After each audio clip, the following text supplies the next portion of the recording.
जो कोई परमेश्वर से जन्मा है वह पाप कर ही नहीं सकता। क्या ये सही है? ये एक विवादित विषय है। तो आइए सबसे पहले आयत पढ़ लेते हैं। यूहन्ना 3:9, जो कोई परमेश्वर से जन्मा है वह पाप नहीं करता, क्योंकि परमेश्वर का बीज उसमें बना रहता है, और वह पाप कर ही नहीं सकता क्योंकि वह परमेश्वर से जन्मा है। कुछ चर्च ये सिखाते हैं कि यदि तुम्हारा नए सिरे से जन्म हो चुका है, if you are born again, तब तुमसे पाप होना ही नहीं चाहिए, क्योंकि जो परमेश्वर से जन्मा है वो पाप कर ही नहीं सकता। आमतौर पर ये वे चर्च होते हैं जो सिखाते हैं कि आपका उद्धार खो सकता है अगर आपसे पाप हो जाते हैं तो इसलिए आपको ध्यान रखना है कि आप परमेश्वर से जन्मे हैं तो आपसे पाप नहीं होने चाहिए। तो सबसे पहले तो मैं ये जानना चाहता हूँ कि बाइबल के आधार पर पाप क्या है। अगर मैं आपसे पूछता हूँ कि उद्धार होने के बाद क्या आपने कभी भी लेश मात्र भी छोटा सा झूठ नहीं बोला कहीं, अपने ऑफिस में या अपने दोस्तों के साथ, या कोई बहाना नहीं बनाया, या आपको कभी बिना वजह क्रोध नहीं आया, या आपने कभी गुस्से में बुरी भाषा का प्रयोग नहीं किया। ये भी तो हो सकता है कि कभी गुस्से में आपने एक दो गाली दे दी हो, या फिर आपके मन में किसी चीज़ के लिए लालच ना आया हो। ये भी हो सकता है कि कभी धन का लोभ आया हो, स्वार्थ, फिर व्यभिचार, एडल्ट्री, जिसके अलग अलग फॉर्म्स होते हैं। जैसे हो सकता है कि आपने कोई नग्न स्त्री का या नग्न पुरुष का चित्र देख लिया हो और आप उसमें खो गए हो, या आप छोटी सी कोई वीडियो क्लिप देख लेते हैं यूट्यूब पर, जो थंबनेल होता है बड़ा कामुक भरा, उसको दबा के चलो 2 मिनट देख लेता हूँ मैं, या कोई फिल्म देख ली ऐसी, या कभी मन किया कि चलो आज थोड़ी सी बियर पी लेता हूँ, वैसे तो पीता नहीं हूँ मैं, इस तरह का नशा किया। या इस तरह के दूसरे कोई भी पाप हो सकते हैं, जैसे अहंकार, ईगो आ जाती है कभी कभी हमारे अंदर, बातचीत में या किसी बात में हम अपने आप को सही और दूसरे को गलत समझते हैं। फिर जब आप ट्रैफिक का कोई रूल तोड़ते हैं तो क्या आपने कभी किसी ट्रैफिक पुलिस वाले को 50-100 रुपये रिश्वत नहीं दी, या कहीं और रिश्वत दे के अपना काम नहीं चलाया, या कभी आप ना चाहते हुए भी मारपीट में फंस जाते हैं, मारपीट करने लग जाते हैं गुस्से में। तो क्या इनमें से कोई भी पाप आपने उद्धार होने के बाद, नए सिरे से जन्मने के बाद कभी भी नहीं किया है? अगर तो आप कहते हैं कि नहीं, हमने तो कभी ये पाप नहीं किए हैं, कुछ भी नहीं किया है, उद्धार होने के बाद कोई पाप नहीं किया है, तो फिर मैं आपको कुछ आयतें दिखाना चाहता हूँ जो आपको बताना है कि ये आयतें यूहन्ना ने किसके लिए लिखी हैं, विश्वासियों के लिए या अविश्वासियों के लिए। यूहन्ना 1:8, यदि हम कहें कि हम में कुछ भी पाप नहीं तो अपने आप को धोखा देते हैं और हम में सत्य नहीं। यदि हम अपने पापों को मान लें तो परमेश्वर हमारे पापों को क्षमा करने और हमें सब अधर्म से शुद्ध करने में विश्वास योग्य और धर्मी है। यदि कहें कि हमने पाप नहीं किया तो हम परमेश्वर को झूठा ठहराते हैं और उसका वचन हम में नहीं है। फिर आगे यूहन्ना कहता है, हे मेरे बालकों, मैं ये बातें तुम्हें इसलिए लिखता हूँ कि तुम पाप ना करो। तो कहने का मतलब ये है कि पहले वो कह रहा है कि हमारे अंदर पाप है, फिर वो कहता है कि लेकिन तुम्हें पाप नहीं करना है, और यदि कोई पाप करे, यानी किसी से पाप अगर हो जाता है, तो पिता के पास हमारा एक सहायक है, जो इंग्लिश में वर्ड है एडवोकेट, अर्थात धार्मिक यीशु मसीह। वो हमारा एडवोकेट है जिसने हमारे पापों का दंड भुगतकर हमें धर्मी घोषित कराया परमेश्वर के सामने। तो अगर पाप हो जाता है तो याद रहे, आपका एक सहायक है जिससे आपको क्षमा मांगनी है, और वही हमारे पापों का प्रायश्चित है, और केवल हमारे ही नहीं वरन सारे जगत के पापों का भी। तो सवाल यह है कि यूहन्ना ये अविश्वासियों से तो कह नहीं सकता, क्योंकि अविश्वासियों में पाप हो नहीं हो, वो स्वीकार करें नहीं स्वीकार करें, उनके लिए तो यीशु ने बलिदान जो दिया उसको स्वीकार नहीं किया उन्होंने, तो फिर यीशु ने धर्मी तो घोषित कर नहीं सकता। तो फिर ये किससे बात कर रहा है यूहन्ना? वो विश्वासियों से कर रहा है जो चर्च के विश्वासी हैं, कि यदि कोई कहता है कि मुझ में पाप नहीं तो अपने आप को धोखा देते हो, तुम में सत्य है ही नहीं। यहाँ चर्च की बात हो रही है, यहाँ पर विश्वासियों की बात हो रही है। तो विश्वासियों से पाप होते हैं, तो फिर सवाल यह है कि फिर ये आयत ऐसी क्यों लिखी है कि जो कोई परमेश्वर से जन्मा हुआ है पाप नहीं करता या कर ही नहीं सकता? उसको समझने के लिए हम पौलुस की आयतें पढ़ते हैं जो उसने रोमियो में लिखी। रोमियो 7:15 पौलुस कहता है, जो मैं चाहता हूँ वह नहीं किया करता, मतलब भले काम, अच्छे काम, पवित्र काम, परंतु जिससे मुझे घृणा आती है वही करता हूँ, मतलब पाप। तो ऐसी दशा में उसका करने वाला मैं नहीं, वरन पाप है जो मुझ में बसा हुआ है। तो इनको ध्यान से समझिए कि वो कह रहा है कि जो पाप हो रहा है मुझसे वो मैं नहीं हूँ, पर मेरे अंदर बसा हुआ वो पाप का स्वभाव है। क्योंकि जिस अच्छे काम की मैं इच्छा करता हूँ वह तो नहीं करता, परंतु जिस बुराई की इच्छा नहीं करता वही क्या करता हूँ, मतलब पाप क्या करता हूँ, हो जाते हैं मुझसे पाप। परंतु यदि मैं वही करता हूँ जिसकी इच्छा नहीं करता, तो उसका करने वाला मैं ना रहा, परंतु पाप जो मुझ में बसा हुआ है, यानी पाप का स्वभाव जो आदम से आया।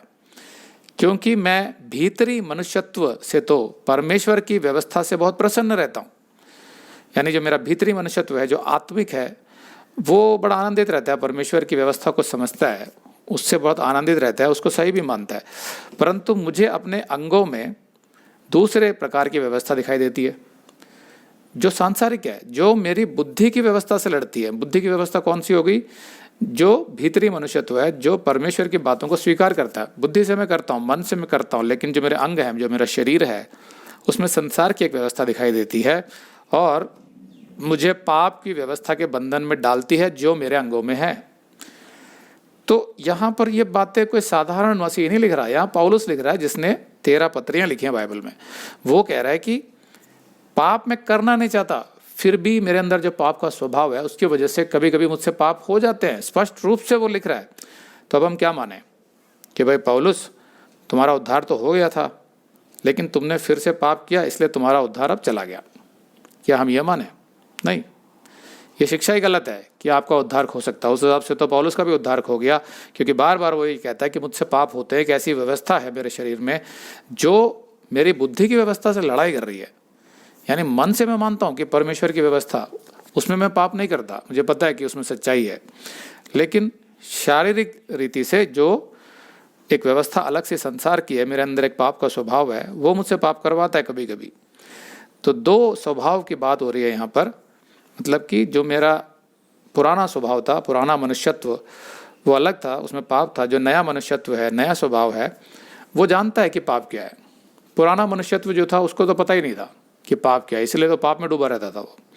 नए मनुष्यत्व को पता है कि पाप क्या है, फिर भी कभी कभी मैं पाप करता हूँ पुराने मनुष्यत्व के प्रभाव से। इसकी वजह से पाप होते हैं। जो कोई परमेश्वर से उत्पन्न हुआ है वह पाप नहीं करता। क्यों?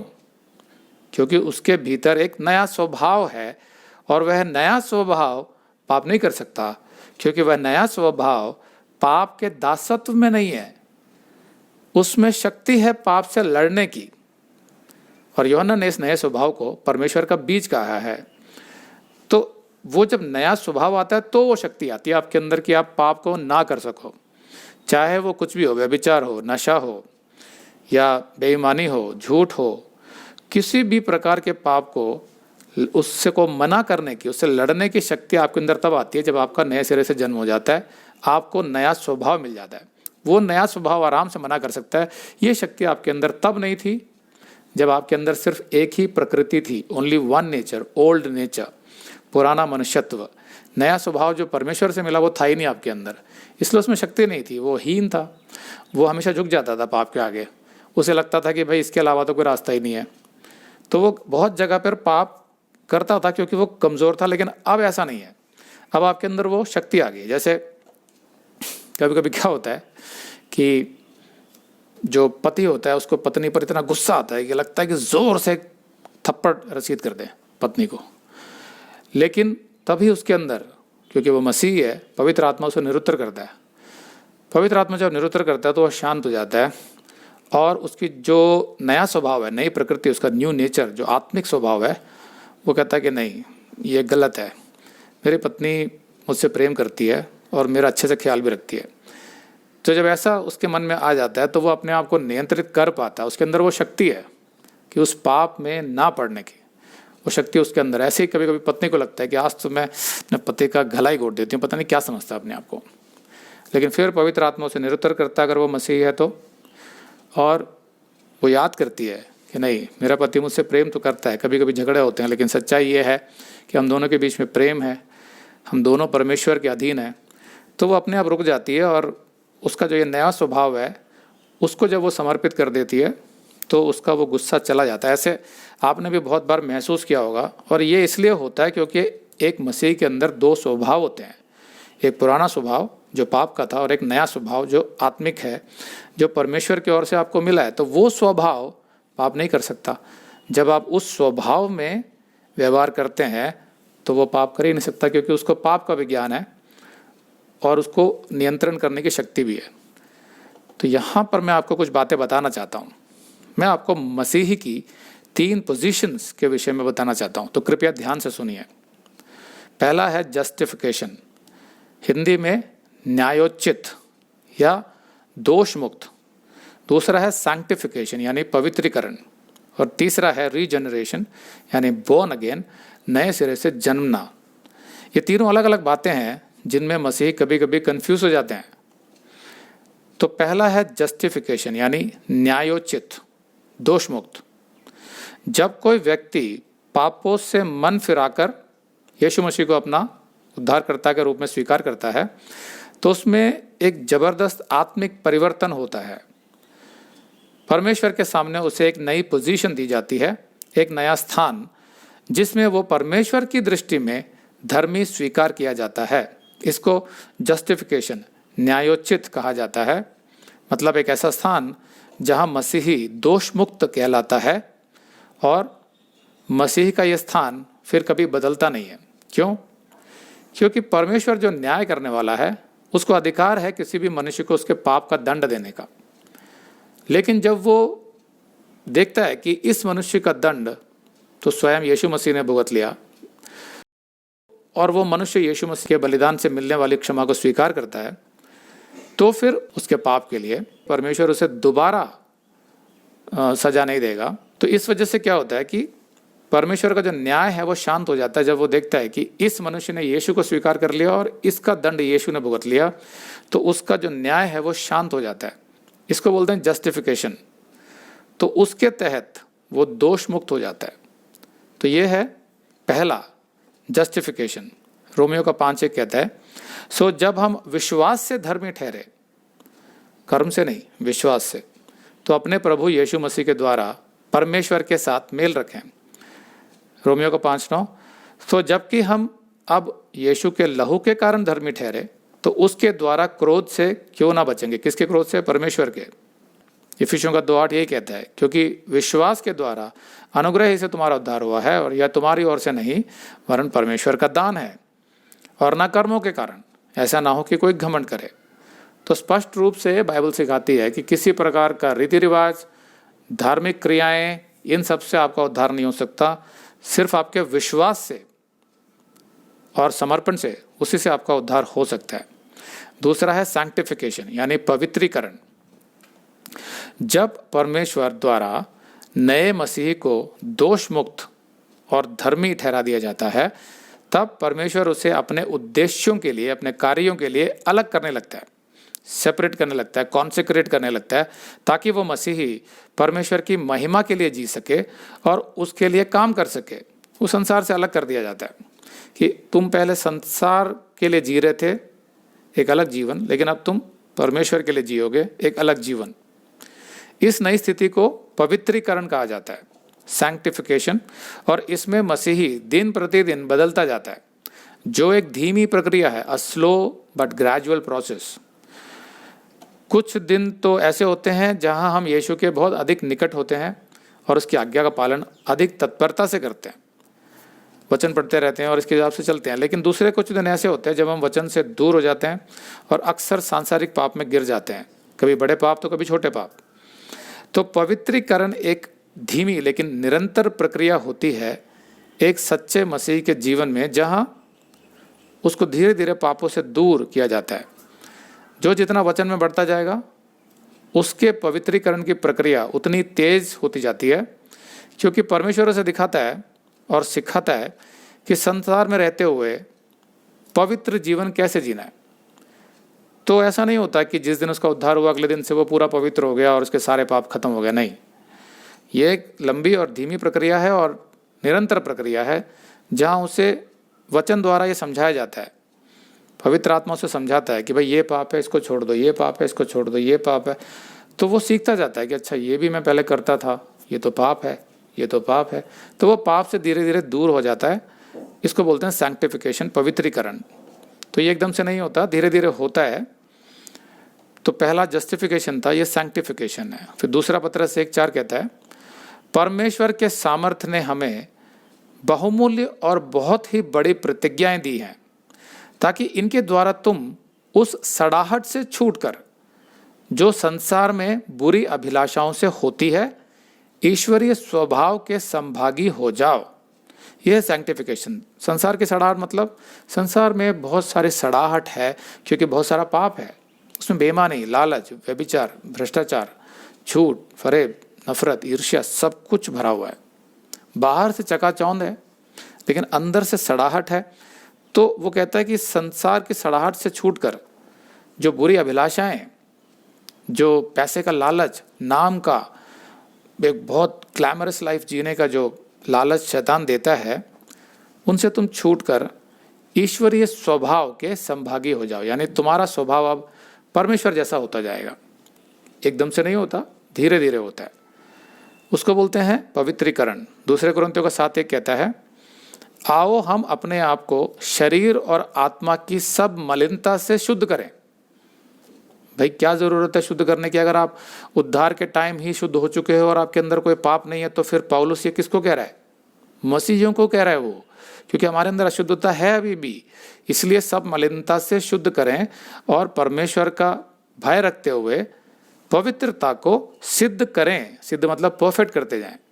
जो हमारे अंदर जो पवित्रता है उसको बढ़ाते जाएं। कैसे? पापों से दूर करते करते। तो ये एक प्रक्रिया है। ये उसी दिन नहीं होता जिस दिन आपका उद्धार हो गया। जो मनुष्य ये कहता है कि भाई तुम्हारा तो उद्धार हो गया, अब तुम्हारे अंदर कोई पाप नहीं होना चाहिए, वो बाइबल के आधार पर तो नहीं सिखा रहे हैं। क्योंकि इन आयतों से स्पष्ट रूप से स्वयं पौलुस ये कहता है कि हमें शुद्ध करना है अपने आप को। स्वयं वो कह रहा है कि मेरे अंदर जो पाप है वो उजागर हो जाता है बार बार, जबकि मैं करना नहीं चाहता।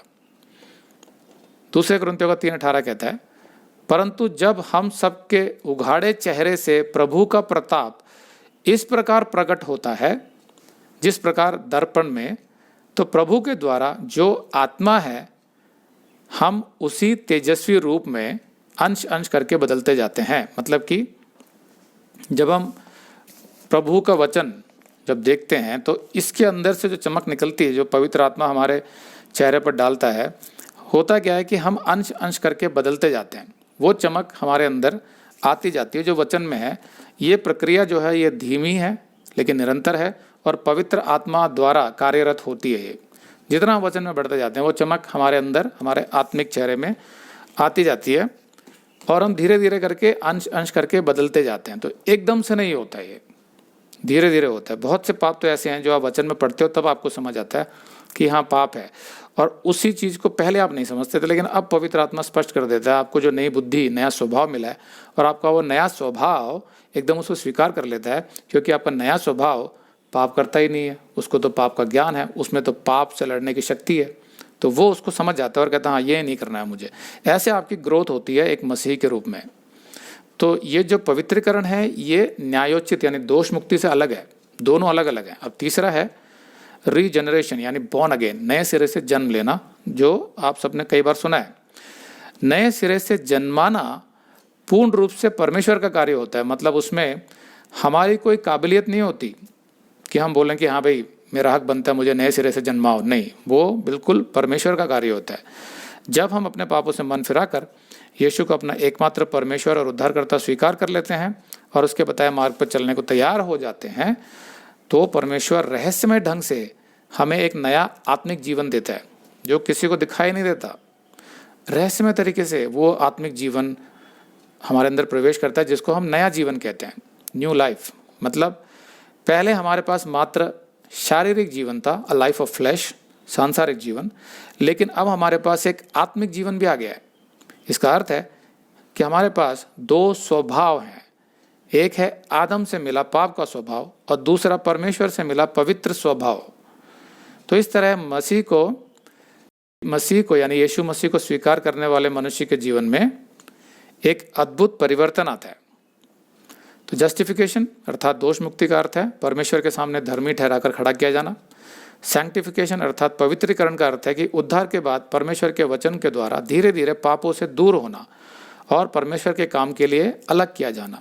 तीसरा है रीजनरेशन यानी बॉर्न अगेन, नए सिरे से जन्मना, मतलब परमेश्वर के आत्मा मतलब पवित्र आत्मा से जन्म लेना, जिसके फल स्वरूप पवित्र आत्मा आपके अंदर आकर रहने लग जाता है और जीवन भर आपको छोड़कर नहीं जाता, मतलब आपका उद्धार कभी नहीं खो सकता। तीतुस 3:5 कहता है, तो परमेश्वर ने हमारा उद्धार किया और यह धर्म के कामों के कारण नहीं जो हमने आप किए, पर अपनी दया के अनुसार नए जन्म के स्नान और पवित्र आत्मा के हमें नया बनाने के द्वारा हुआ। तो पवित्र आत्मा के द्वारा हमारा नया जन्म हुआ।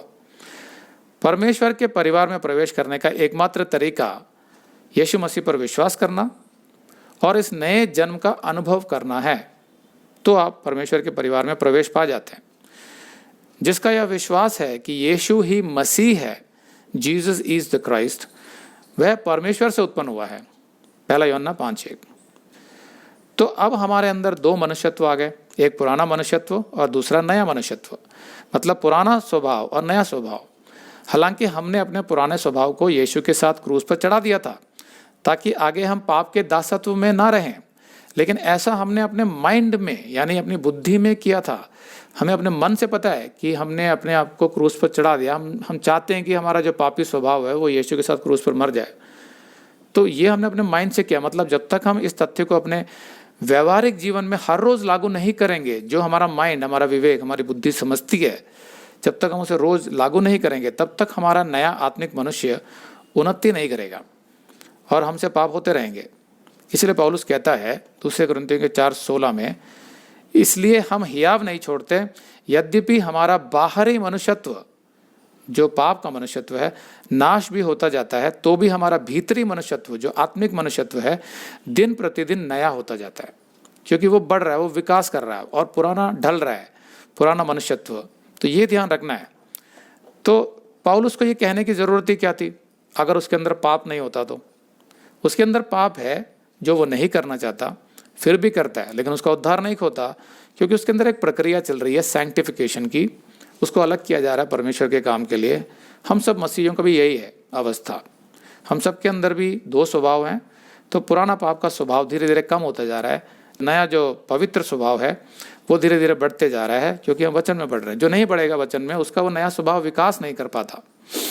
तो इसीलिए पौलुस ने ये बातें लिखी हैं, क्योंकि उसको भी ये एहसास है कि उसके अंदर पाप है, लेकिन वो धीरे धीरे खत्म होते जा रहे हैं, कम होते जा रहे हैं। गलातियों के 5:16 में, पर मैं कहता हूँ आत्मा के अनुसार चलो तो तुम शरीर की लालसा किसी रीति से पूरी ना करोगे, क्योंकि शरीर आत्मा के विरोध में और आत्मा शरीर के विरोध में लालसा करती है, और ये एक दूसरे के विरोधी हैं, इसलिए कि जो तुम करना चाहते हो वह ना कर पाओ। तो ये किसको कह रहा है पौलुस? गलातियों को, जो विश्वासी हैं चर्च के, उनको कह रहा है कि एक द्वंद्व हर मसीही के अंदर चलता है, आत्मा का और शरीर का। आत्मिक स्वभाव, शारीरिक स्वभाव, पुरानी प्रकृति, उसमें पाप है। तो हम क्या कर रहे हैं? इसको ताकतवर बना रहे हैं, इसको हम पीछे करते जा रहे हैं। ये हमारी ज़िंदगी है। तो जब तक वो दोनों स्वभाव हैं और वो मरते दम तक रहेगा, तो उनमें एक द्वंद्व चलता रहेगा, एक दूसरे के विरोध में वो काम करते रहेंगे। हमें ध्यान रखना है कि हम अपने आत्मिक स्वभाव को बढ़ाएं, जो नया स्वभाव परमेश्वर से हमें मिला है, और आदम के स्वभाव को घटाते जाएं। उसको हम भोजन ना खिलाएं, उसको बड़ा ना करें। शैतान मसीहियों के सामने भोग विलास और सुख सुविधाओं का जाल बिछाता है, जो मसीह के पुराने स्वभाव को आकर्षित करता है। तो शैतान जब आता है प्रलोभन लेके, तो उससे पुराना जो हमारा स्वभाव होता है, पुराना मनुष्यत्व, वो आकर्षित हो जाता है।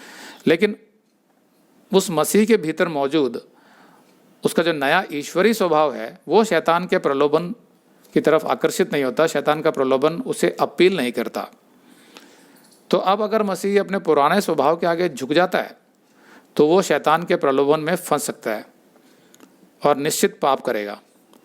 परंतु यदि वह अपने नए स्वभाव में व्यवहार करेगा, तो वो शैतान के प्रलोभन को अस्वीकार कर देगा और परमेश्वर की आज्ञा का पालन करेगा। ये अंतर होता है। दोनों स्वभाव आपके अंदर हैं, सवाल ये कि आप किस में ऑपरेट करते हैं। तो जो नए सिरे से जन्मा स्वभाव है वो तो पाप नहीं कर सकता, लेकिन हमारा पुराना स्वभाव हमसे पाप करवा सकता है अगर हम अपने पुराने स्वभाव के सामने झुक जाते हैं। तो यहाँ पर मैं आपको एक और गलत शिक्षा के बारे में बताना चाहता हूँ।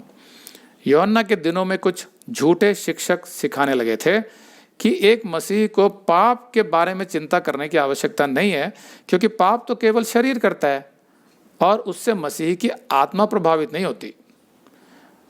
उनमें से कुछ तो यहाँ तक शिक्षा देने लगे थे कि पाप करना तो शरीर के लिए स्वाभाविक है, क्योंकि शरीर तो पापी ही होता है, इसलिए अगर किसी मसीह से पाप होते हैं तो उसमें कोई बुराई नहीं है, क्योंकि ये तो स्वाभाविक है। ये पाप उसकी आत्मा नहीं कर रही है, सिर्फ शरीर कर रहा है। लेकिन ये पूर्ण रूप से गलत शिक्षा है। सबसे पहली बात तो ये है कि हमारा जो पुरानी प्रकृति है और ओल्ड नेचर, वो हमारा शरीर नहीं है, ये बॉडी नहीं है, शरीर के अंग नहीं है। हमारा जो शरीर और उसके सभी अंग हैं वो तो अपने आप में न्यूट्रल हैं, यानी तटस्थ हैं।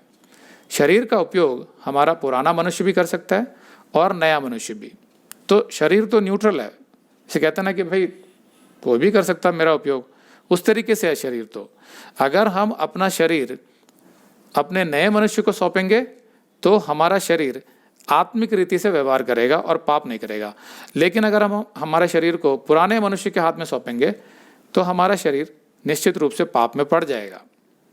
रोमियो का 6:12 कहता है, इसलिए पाप तुम्हारे मरणहार शरीर में राज्य ना करे कि तुम उसकी लालसाओं के अधीन रहो, और ना अपने अंगों को अधर्म के हथियार होने के लिए पाप को सौंपो, अपने अंगों को, पर अपने आप को मरे हुओं में से जी उठा हुआ जानकर परमेश्वर को सौंपो।